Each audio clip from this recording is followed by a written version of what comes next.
Well, good morning, good evening, good afternoon, no matter where you are in the world.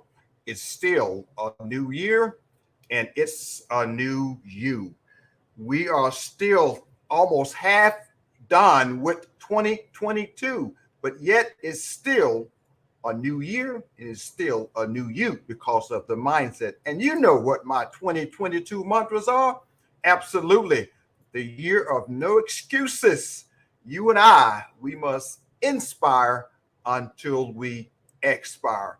Thank you for joining another broadcast with Willie Leadership Talk Show. What a great way to start your day.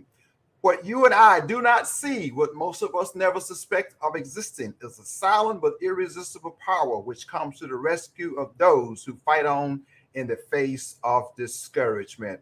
That quote is by Napoleon Hill, and I love Napoleon Hill's writing. But guess what? We all have that silent, irresistible power to fight on in the face of discouragement and opposition. And Win with Willie Leadership Talk Show is about encouraging us to fight on, to lead on, to serve on, to grow on, reaching our fullest God-given potential and becoming the best version of ourselves. See, the best gift, your community, your organization is the best version of yourself. And how do we become the best version of ourselves? I'm so glad that you asked. You and I cannot give what we do not have. And so to become the best version of ourselves, we must first learn to lead ourselves. And I have a leader today that's been leading herself quite well. I have with me a person of 21 years, transitioned from the United States Air Force, our leader, the great Lacey Alexander. Allow me to read and introduce this superstar leader that I have on the screen with me today. Lacey is the founder and CEO of Created Solutions, A to Z. All the way, guys. She got the entire alphabet covered. Lacey is an International Coaching Federation Associate Certified Coach who focuses on partnering with her clients, and that could be you, through the process of discovery with coaching to understand their content, current state, and desired state. She challenges us through the process to achieve our goals and bring out the best in us. And let me tell you, Lacey is passionate about her personal and professional development and leverages her experience to design curriculum and facilitate courses focused on leadership, organizational growth, and resiliency. And she draws from her 21 years of experience leading multicultural and multinational teams while serving in the best United States Air Force. She served in Japan, she served in Korea, she served in Germany, and she served in Italy. She blends her leadership acumen with her background in adult education and to guide her clients to boldly, I like that, boldly define what success looks like for them. Could be me, could be you. Make courageous choices and live out our purpose. Lacey has a master's degree from Troy University in adult education, a graduate certificate in learning and design and technology from Harvard Extension School, bachelor's degree in marketing from the University of Maryland Global Campus, two associate's degrees from the Community College of the Air Force, one in hotel and restaurant management, and the other one an instructor in military technology. Lacey Alexander, welcome to Win with Willie, and you get an opportunity to say hello to our guest. Well, hello, good morning, good afternoon, good evening, wherever you're tuning in from. And I'd like to thank you for inviting me to sit with you on your show. Well, absolutely. Well, Lacey, let me just tell you, comments are already coming in. So you have an audience out there already that's listening to you. I don't know if they just heard the bio and they found out that Lacey Alexander is going to be on Win with Willie Talk Show. So now you're making us all famous. You're making me famous. You're making me better. And let me look at some of these comments before we get started, because absolutely, And I got to hear, oh, Sharon Robertson Jones from in East Texas. Thank you. She was saying good morning. Good morning, Sharon. It's good to see you. Absolutely. Thank you for being here, Sharon. And absolutely. Here's another gentleman by the name of Corey Hunter. He's coming in from New Jersey. I believe Corey is your neighbor. And so I may have you two connect because Corey is a phenomenal leader. He's leading well right there in the New Jersey area. And I believe you in the New Jersey area as well. And so, Corey, welcome to the show, sir. It's good to have you on the show. So, Lacey, how are we going to start this out? We want to start this out with some fun facts about you. Let me pull up a couple things that maybe not, I'm not sure. I want to ask this question. Tell the audience, 21 years in the United States Air Force, you're hanging out at Harvard, you travel in the world, and I'm sure that you're having some fun, but most people don't. They heard that glory part of you. Tell us some fun facts about the story part of you so the audience can relax and get to know, like, and trust Lacey Alexander. Fun facts. I am actually from North Pole, Alaska. So I like to tell people that if when you were young, you wrote to Santa Claus, I may have responded. That was our middle school class project, was to respond to some of those letters because we had Santa Claus house right there. And left Alaska in 99. And like you said, traveled the world. One of my favorite things about traveling, I have a secret obsession with breakdancing. And I can't do it, but I love to watch it. And so I check off cities on my travels by being able to see the street performers. If I see the street performers, I'm happy. And last year I was able to finally see the breakdancers in New York, which is the birthplace of breakdancing. So that made my day. So New York is the birthplace of breakdancing. So eventually we're going to see you on Americans Got Talent doing some. I'll be in the audience. Oh, you'll be in the audience because someone else is on the stage dancing, but not you. You're not dancing. Have you ever recorded some of the break dancers and shared it with family members and some events as well? Yes, I love to. I love to catch them dancing. Okay, well, good deal. And by the way, Dr. Derek Darden, a retired United States Army.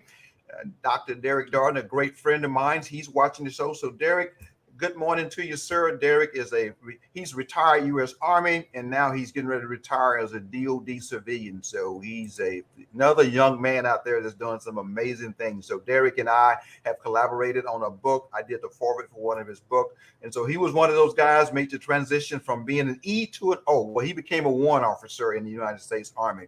And so Derek is doing some amazing things. He's very busy right now. But let me ask you another question. Now, you're from Alaska. You travel the world, you living in New Jersey, and so as you travel the world, you probably tasted some different cuisines. I always ask people about this thing because when you mentioned cuisines and food, and especially the word dessert, so what is your favorite dessert? That's a good question. I'm not as much a sweets person, but I do love affogato, the espresso with the gelato in it. Okay. Espresso with say that one more time now. Espresso with a scoop of gelato in it. I first had it in Italy. In Italy. Okay. Absolutely. So I love that. I got a chance to visit. I have not, I've been to Italy. I've been to Venice, but I was never stationed there. So I'm a little jealous, man. You got to spend some quality time in the country and you got a chance to experience the culture. And I was just on vacation for a couple of days, probably just a day. But I heard some wonderful things, some beautiful things to do in Italy. And absolutely, I heard the food was absolutely phenomenal. Because, I'm a Southern boy. And of course, we're not talking about me and my pecan pie and potato pie. We're talking about the European cuisine in Italy, folks. So hopefully my Southern fans out there, you need to get to Italy. Get your passport ready and get on to Italy and try that favorite dessert. And absolutely. In Italy. All right. Now you have traveled all over the place. What's your favorite vacation spot? By far, Malaga, Spain. It's the southern coast, 330 days of sunshine a year, Picasso's birthplace, and it has a backdrop of mountains. And from the shore, you can see Africa, Gibraltar, and Spain. It's beautiful. My goodness. I kind of wish you had shared that with me before this talk show. I would have gotten some photos and populate those photos so people can get all envious and get excited about visiting this place. Absolutely. I love to hear that. There's one thing one thing my brother-in-law shared with me several years ago about the aspect of developing the mind and the growth mindset and having a worldview. He said, please give your children a library card so they can read about it, and give them a passport so they can go visit it. Yeah, It shapes your world, doesn't it? absolutely. It does shape your world. Okay, let's get serious. Let's put our tie back on. Let's get out our flip flops. Let's get our necktie back on. Let's get serious. We get back in the boardroom. Not really. But obviously, we're talking about leadership. Winwood Willie is about leadership and growing and helping people develop their leadership. Tell my audience about Lacey Alexander leadership journey. You are getting ready. You are retiring. You've been retired now officially almost 2 years from the United States Air Force. And by the way, thank you for your service. I really thank you for your sacrifice you made. Your family made sacrifices as well. But tell us about your leadership journey and how did you get to where you are today? Mm, that's a great question. I will say, when I first started this leadership journey, it was terrifying to me. The thought of being responsible for other human beings scared me. And I was fortunate enough, when I started to transition into more of a leadership role, I had this amazing mentor who transformed my life. She really unlocked more potential than I even knew I had. And she was the catalyst that really started this growth journey, where I wanted to just learn and grow as much as I could, and had this desire to do what she did for me for others. So my leadership journey was very much about paying it forward and helping people to live their best life. And so I transitioned to, started with leading one person, leading a team of 5. Then shortly after, I had 60 Okinawan and U.S. Army and Air Force employees. And then my last team ended up being 200 U.S. and Italian employees. So it's definitely been a journey, but each step of the way, I focused on taking care of people. That was my mantra the whole time. Let me figure out how to take care of people and what they need, because when you take care of them, they're better able to take care of the mission. Key words. The key words was take care of the people. It's Mhm. people before the task. People before the task. Take care of the people. You take care of the people, they will take care of the mission. And they have a sense of Absolutely. loyalty to the leaders. One of the things that comes out of that for me, Lacey, is this: is people don't leave the organization, they leave the leader because the leader is not taking care of them, is meeting their needs. And you are helping them grow as an individual, you are helping them grow personally, you're helping them grow professionally. Because when you meet their needs, when they will take care of the mission. And another thing that came out of that is talk about this mentor and what this mentor, because the other part, some of the role models and mentors that you had to help you get to where you are today. Talk about this mentor and what does she actually do for you that really, I guess, fuel the fire in you for you to grow as an effective leader. Yeah, that's a great question. She actually just moved back here to New Jersey, so I had brunch with her the other day, and this is 15 years later. She's still a significant person in my life. And it really boiled down to the fact that I met her at about 5 or 6 years in, and she was the first leader I had that set clear standards and held me accountable and pushed me to be more than I thought I could. She didn't let me just go through the motions or get by. She challenged me, and we know when you're challenged is when you grow the most. And she did it in the most stealth way, to where I didn't even realize sometimes that I was learning from her. But I think that foundation that she really set for me was, you need to know what's expected of you, and you need to be held accountable. And to me now, and on my journey, accountability to me is love, because anybody can let people just get away with whatever they want. It takes more energy and effort to hold people accountable, to um, take them to task, to help them grow. And that's love and caring. And so she definitely played that part. And every single promotion ceremony after that, I thanked. She retired as a senior master sergeant, Suzanne Rowe, and she just was a huge part of my career and who I am today. And I wrote that name down, Suzanne Rowe. I don't know if I spelled it correctly. I spelled it Rowe. That may not be the correct way to spell her name, but I wrote her name down because I need to definitely say Suzanne Rowe. If you out there listening today, I want to commend you for mentoring. I want to commend you for setting the bar higher. And Lacey Alexander climbed over the bar. Absolutely climbed over the bar. And I have a comment before I make my comment. I like to acknowledge the guest that's out there because we have another guest that came in, a person by the name of Lynette Joseph. Accountability, I love it too. Lynette, I'm going to share your comment and I'm going to repeat your comment because she said accountability is love. Great perspective. Absolutely. It's so absolutely. Ladies and gentlemen, Lynette, thanks for following up with that comment. Thanks for being here today. And you're absolutely correct. And I'm so grateful that Lacey shared that with us because when I hold a person accountable, I'm saying I really love you. I appreciate you. I care for you. I am concerned about your growth and development. That's what I'm saying. And sometimes it takes a growth minded, coachable, teachable person to accept that level of accountability. If they're not growth minded, and you know from as a coach, Lacey, if they're not acceptable and coachable and teachable, you struggle with that person because that will has to be there. That coachable spirit has to be there. That teachable spirit has to be there, and they accept that accountability as love. Other things you said, set clear standards.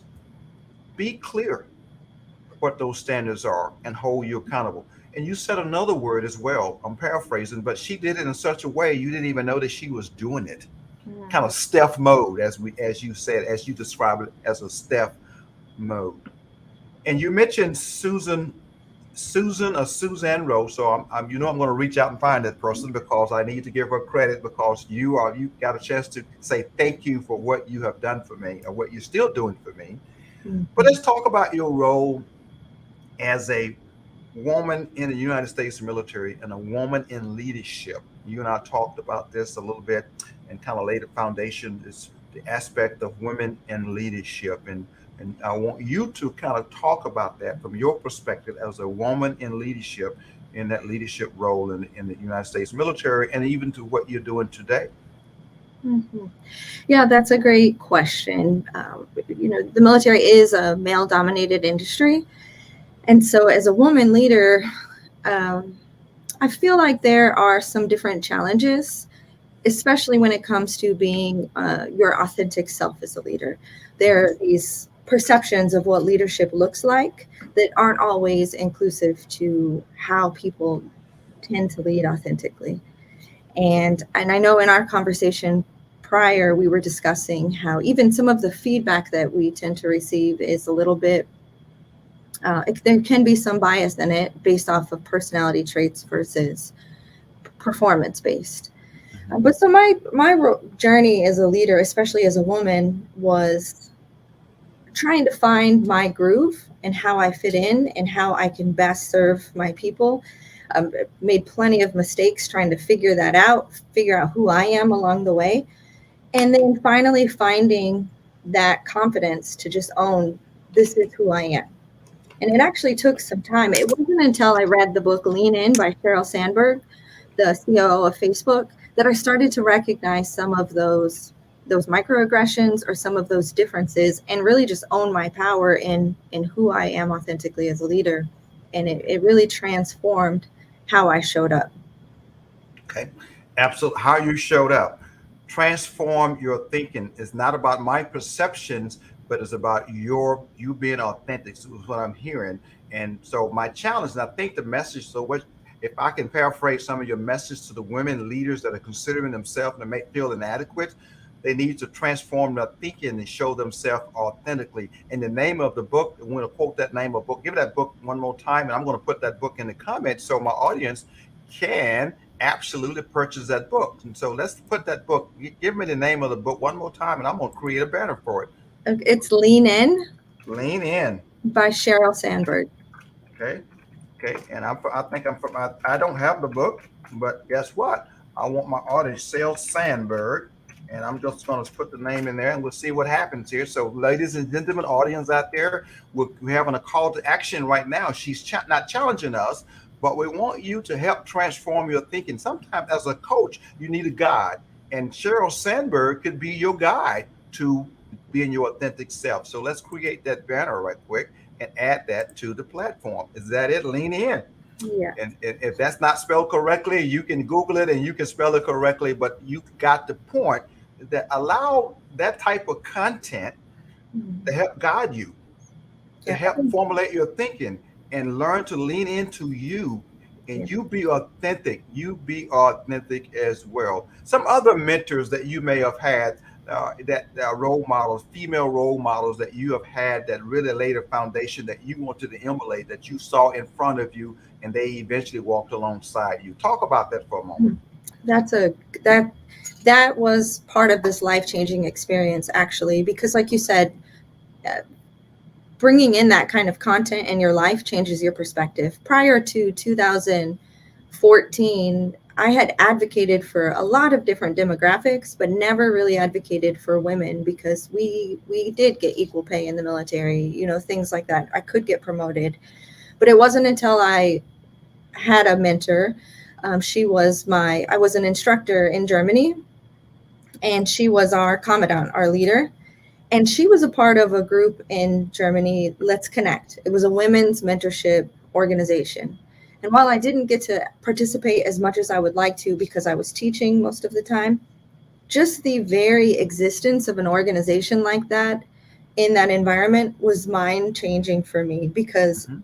it highlighted how important those connections and that mentorship is. And it really exposed me to some of those resources to help me fuel my mind and Mhm. recognize how important it is to lean into who you are. Look at And that. her name, actually, the you reached out to me because of a post I made on LinkedIn from her retirement. The first military event that I've done in the 2 years since I've retired was her retirement. I went to Washington D.C. because of the impact that she made in my life. Her name is Amber Mitchell. Amber, Amber. Hmm. And I'm just going to spell the Mitchell the common way. As you know, I'm very intentional about when I write these things down. I think hopefully you know that about me. I'm extremely intentional, and to reach out to people and make connections. Absolutely. One thing I want to read this from Michelle Obama, a quote by Michelle Obama. You may be familiar with Michelle Obama. Some of you may not, but my audience may be familiar with Michelle Obama.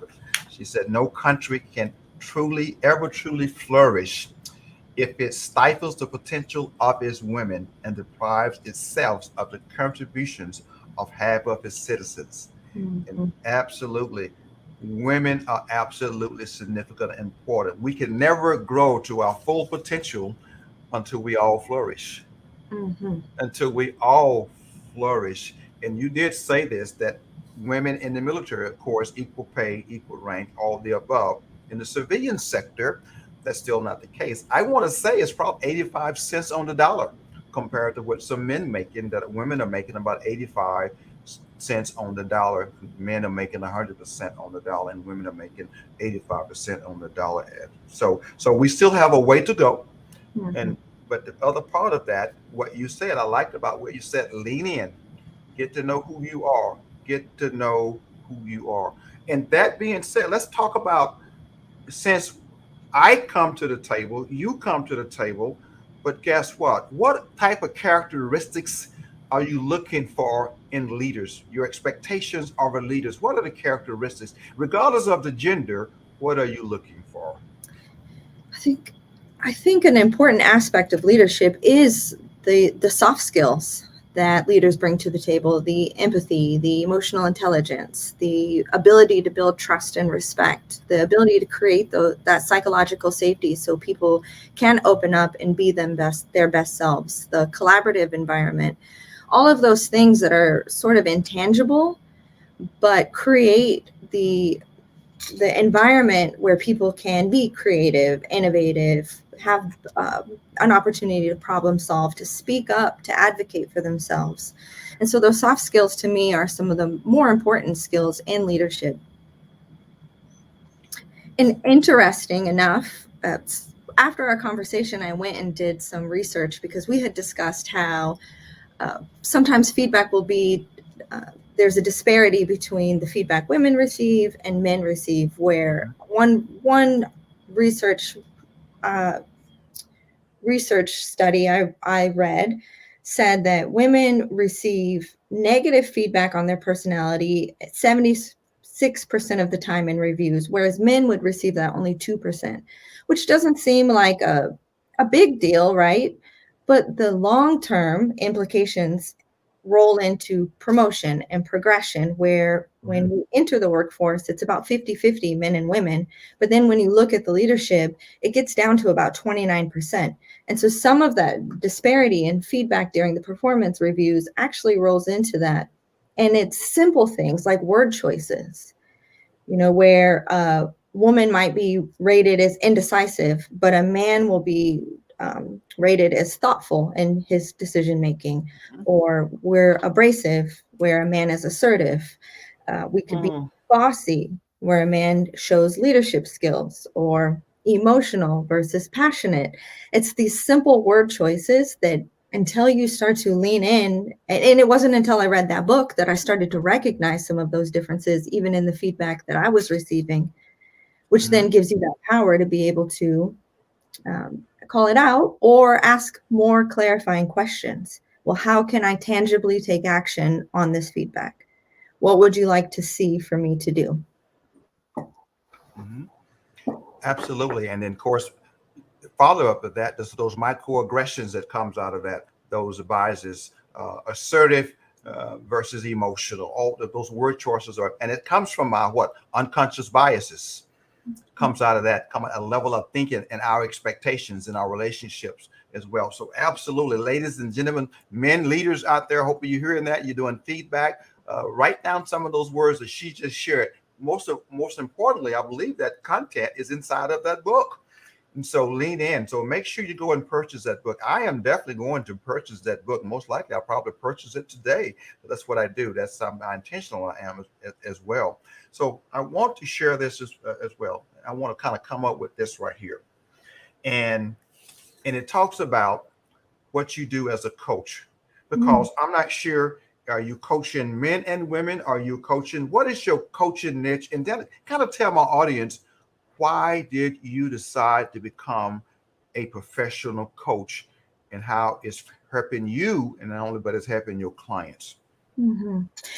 Yeah, so my niche is, I initially thought of women in their mid-20s to 40s that are on that leadership journey, because I think it's important to help them to, one, define what success looks like to them, because then once you have that definition, you can stand confidently in the direction that you're moving in and start to chase down some of those goals without the fear of what other people think, the expectations they levy on you, the boxes they try to put you in. You can stand confidently in who you are. And that's expanded a little bit. I have clients that are men and women, LGBTQ community, and minority demographics, because I think that those challenges kind of run across that spectrum, right? Where we're trying to fit in a system that has this very constrictive expectation, and we don't necessarily fit in that. So how do you then gain that confidence to push away that imposter syndrome and just be you and succeed in who you are and what you bring to the table? Okay. Well, give me some example without sharing names or even particular unique situations, but how have you moved the needle in a person's, one of your clients, they were stuck here, and I mean, they are down there and they're stuck, and they keep hitting this brick wall psychologically and not showing up their authentic self. Some of the type of questions that you may have, so my audience would know that why coaching is so important, because we need to define. When I first got into this role, and I'm most likely you got into this role several years ago, but when I first started hearing the word coach, and I'm thinking, obviously my analogy and my thinking is physical fitness, the coach, the athletic coach. But right now we hear this word coach, which is one of the fastest growing business in the world right now, is life coaching and business coaching, because people are what? They realize they need to add value. They can't take this journey by themselves. You need a coach can see things and see places that you and I cannot see, and that coach can dive and pull things out of you that you know didn't exist. Coach, share with my audience some of the type of questions that you may have to help bring out the greatness in people so they can recognize the greatness in them. Yeah, a few of the questions that I tend to ask revolve around what does your ideal state or your best self look like? And when you can start to envision yourself in that place, um, uh, well, I will also share that almost 90% of my clients, it's imposter syndrome, work-life balance, and what path they want to go down. I mean, that's pretty consistent across industry. And it stems from what I'm finding is from not really having a clear vision and what right looks like for them, what the end state looks like for them, because there's all these pressures. And so they'll describe that, and then we discuss how that lines up with the pressure that they're feeling or doesn't, Mhm. and what is most important to them in this journey that they're going on. Values work is very important in this, because I think once you really get strong in what you value and why you value those things, then you can make those decisions moving forward and have a check and balance system. So we do a lot of values-based work and then make plans based on that. Where do you want to be, and strip away, what's true about these other perceptions and what's not true about them, and then determine what is right for you. Absolutely. That was I can't come up with the name of this person, but it talks about what you should asking that particular client is, what does your fullness look like for you? What does it look like for you? And I always ask the question, if you knew you couldn't fail, what would you do? Mm-hmm. What would you do if you knew you couldn't fail and have some internal reflection? And there's no failure. Take fail out of the way. And now, what would that look like?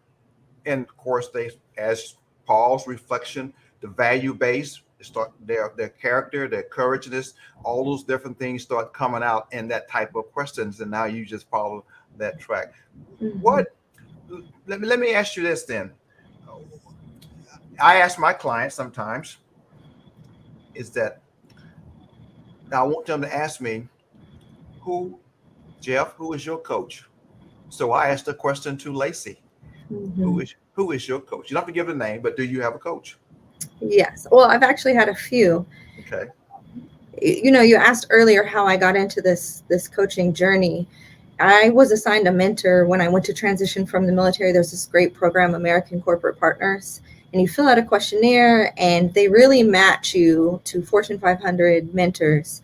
And my mentor was a perfect match. We still keep in touch. She is over faculty development at Harvard, Melissa Brown, and she really transformed a lot of my thinking during that time. But she's the one that suggested coaching. I hadn't even, as you said, it's so ambiguous. We don't really know what coaching is. You just Mhm. hear about it. And so I thought, oh, okay, I like to help people, so I'll do that. And I found a program at Rutgers University, the Leadership Coaching for Organizational Performance. And I chose that university really to set an example for my daughters that you can go anywhere. And it's here in New Jersey. Got into the program a week after I moved back to America, and I started terminal leave separating from the military. Probably the best thing that I could have ever done, because to be a coach, you have to be coached. And so in that journey, my colleagues, we took turns doing reciprocal coaching. And so many of them, and in particular, 5 women that I really bonded with and still keep in touch with, we took turns helping each other through coaching. And I was able to really identify my values after the military and what I wanted this chapter of my life to look like. And so I have those connections that if I need a refresher, or if I am feeling stuck, I can reach out to my colleagues. And then I also had a coach recently. We just finished up our sessions, because I think it's important at every phase of entrepreneurship, of life, having an accountability partner, somebody to push you and challenge you, is really important to growth. My goodness, Lacey, That's a moment that I always say you can drop the mic and go home, because my audience need to hear what she just said. You have to have a coach. Every journey on your entrepreneur, every journey on life, there's a need for a mentor, there's a need for a coach. We cannot take this journey by ourselves. It's important. I hear that. I don't need a coach. I had a person ask me about being coached. And then I got this philosophy as well. When the student is ready, the teacher will show up. I don't know if you've ever heard that before. That means you have to be ready, you have to be willing, you have to be coachable. Recognize the fact that you can overcome a lot of life's challenges and a lot of life struggles if you add another person to help you along the journey. And Mhm. that person can become your coach. That person, the strength, the answers lies within. A coach is asking you the question to pull the answers out of you. Would it be uncomfortable? Absolutely, it would be uncomfortable, but the growth journey is always uncomfortable. And so get comfortable being uncomfortable, because the growth journey is absolutely uncomfortable. But look who you become. Look who you become at the Mhm. end. You become your true, authentic self. I want to just finalize this is about how do people get in touch with you, and then what type of, if you're looking for a coaching client, and just give it what how are you recruiting coaching clients, and are people coming to you knocking on your door, or are you doing some marketing, or you have your center right there in New Jersey, you have coaching clients around the globe, you have coaching clients internationally, do you have coaching clients globally? So how are you asking people to reach out to you? I have two avenues. I do work with a coaching company out of Manhattan that goes and finds clients. So I have clients in Europe and all over America through that company. But also, I like to find my clients more authentically. It's not so much going out and doing the sales. I like to have those conversations to really understand what their challenges are and then offer how I can help them. So it's more so that connection is important to me. Absolutely. Connections is important. You ask the question, and by listening, and they share their pain points and how can I help you overcome. Her email address is on the screen. Allow me to put her as well. Her website is screaming, her email contact. So please reach out to Lacey. Reach out to Lacey. She can help us grow. She has already added value to my life, because I'm going to purchase a book today. And so she's going to make me spend some money today, but money is going to help me. I'm invested in me. And I say this, and I think Lacey, you would agree with this. The most important investment you will ever make is the investment in yourself. Absolutely. Absolutely, in yourself. Absolutely. I got to ask this. If there was a book written about you, what would be the book title, and what would be the book summary? Mm, that is a tough one. The first thought that comes to mind is something very fluid, right? Because when I think of my life's journey, it has been a an exploration, just a constant growth and uncovering new skills, facing challenges, making mistakes, learning from those mistakes. So that would be the premise: is overcoming hurdles and pushing myself past what I even thought possible.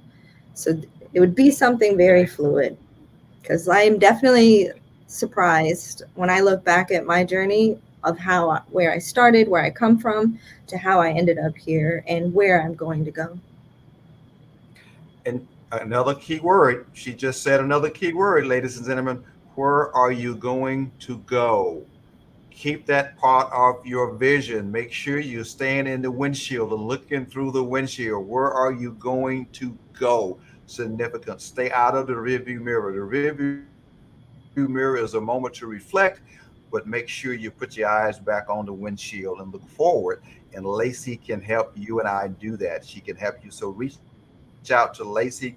Her email address is on the screen. Her website is screaming below.